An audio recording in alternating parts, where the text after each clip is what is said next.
Gente, episódio 4 de WandaVision chegou ao Disney Plus e para quem reclamou que a série tava ali devagarzinha, não tava se explicando muito, essa semana ela se explicou toda. Isso significa que a gente tem muito a conversar.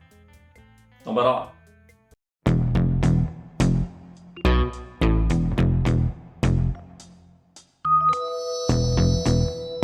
Sejam todos muito bem-vindos àquele filme. Meu nome é Alex Costa e aqui a gente fala sobre trailers, sobre filmes e sobre séries que fazem parte de universos cinematográficos, como é o caso de WandaVision.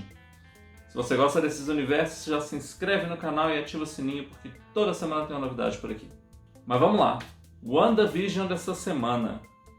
O episódio dessa semana não foi sobre sitcom nenhuma de nenhuma década, porque neste episódio nós vimos tudo o que estava acontecendo nos últimos 3 episódios pelo lado de fora da cidade. Primeiro eles dão um panorama melhor sobre quem é a Geraldine. Eu falei no último vídeo que ela era a Monica Rambeau, e aqui isso é confirmado. E se caso você ficou meio confuso sobre o que aconteceu ali no início do episódio, quando ela está ali reaparecendo, nós pegamos a Monica ali no momento em que o Hulk faz o estalo para trazer as pessoas de volta em Vingadores Endgame, Ultimato. Como você deve se lembrar, em Guerra Infinita o Thanos faz o estalo para desaparecer com as pessoas, metade da população da galáxia desaparece. Mônica foi uma dessas pessoas que desapareceu. Nós pegamos ela ali voltando. Ali a gente entende, inclusive, que ela não sabe o que está acontecendo, porque no momento em que ela desapareceu no estalo do Thanos, ela estava dormindo na cadeira de hospital onde ela acompanhava a mãe, que é a Maria Rambeau, do filme da Capitã Marvel. Mônica acorda achando que ela estava 5 anos antes com a mãe, quando na verdade ela estava ali 5 anos depois voltando. Inclusive descobre que nesse meio tempo a mãe, que não desapareceu, voltou a ter câncer e veio a falecer. E por falar na mãe dela, a senhora Maria Rambeau, nós descobrimos que Maria, nesses anos todos desde Capitã Marvel, que se passam nos anos 90, fundou a SWORD, que é uma espécie de SHIELD para problemas intergalácticos. Na ausência tanto da Mônica quanto da Maria, tem um novo diretor à frente, e por ordem da própria Maria, pelas regras que ela estabeleceu, a Mônica não pode voltar a lidar com questões espaciais agora que ela voltou. E é por isso que ela é mandada para ajudar o FBI sobre um caso misterioso, que é o que nós estamos acompanhando na série. Aqui nós temos o primeiro retorno de personagens do MCU através de WandaVision, que é o Jimmy Woo, feito pelo Randall Park. Ele já tinha aparecido no segundo filme do Homem-Formiga. Aqui ele volta como agente do FBI, mesmo papel que ele fazia antes, para investigar a cidade de Westview. Nesse momento nós já temos informações mais interessantes e que ajudam a entender um pouquinho o cenário da série. Ninguém que tem algum contato com que tinha algum contato com Westview, alguma pessoa lá, conhecia alguém na cidade, algum vínculo com a cidade, se lembra da existência dela, mesmo com a placa do lado dizendo Westview. Por isso que os policiais não se lembram da cidade. Eu vi que isso ficou confuso para algumas pessoas no Twitter, mas basicamente foi isso que me pareceu ali. Eles não se lembram da cidade porque eles conheciam a cidade e tinham algum vínculo com ela. O Jimmy Woo e a Mônica, como não tinham, se lembram perfeitamente da cidade. Isso reforça, inclusive, aquela teoria de que a cidade está refém da Wanda.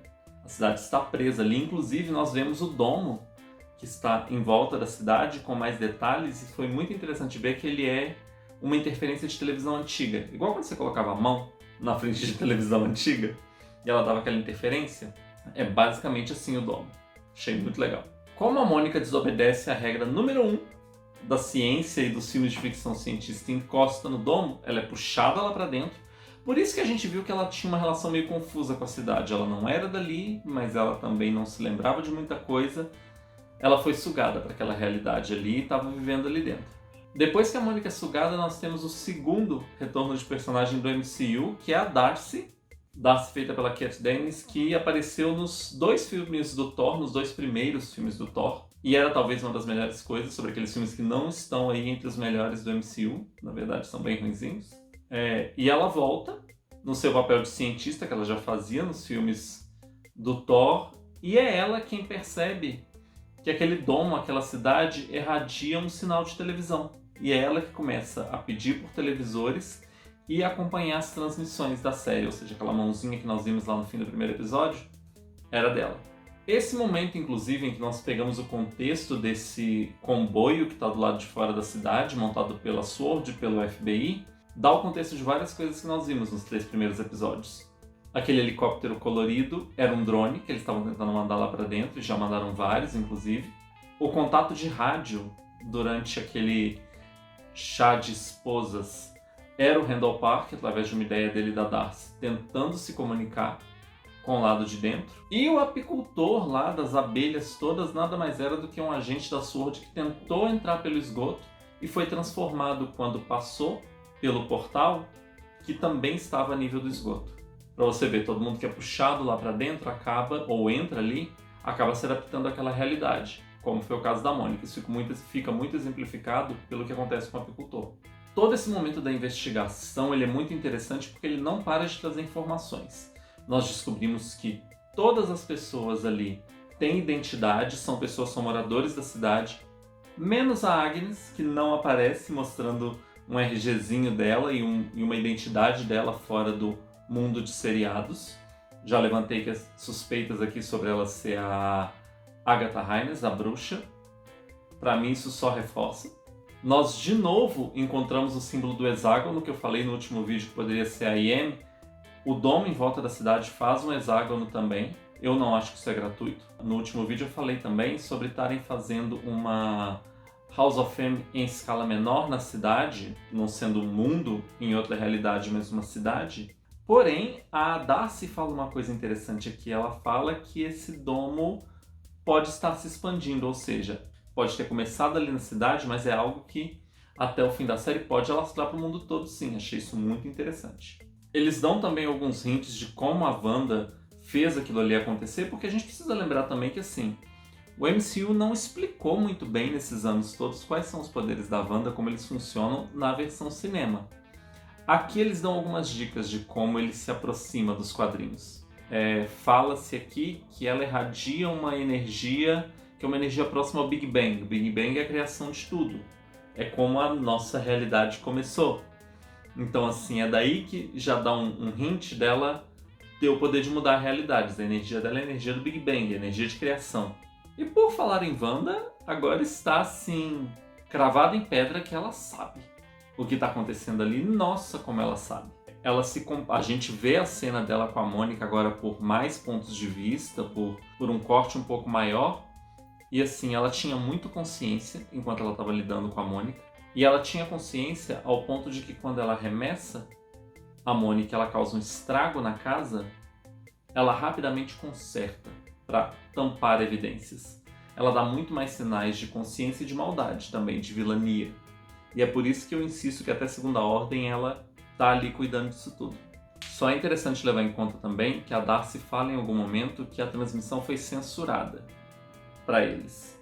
Eles não conseguem ver essa cena com a Mônica, por exemplo.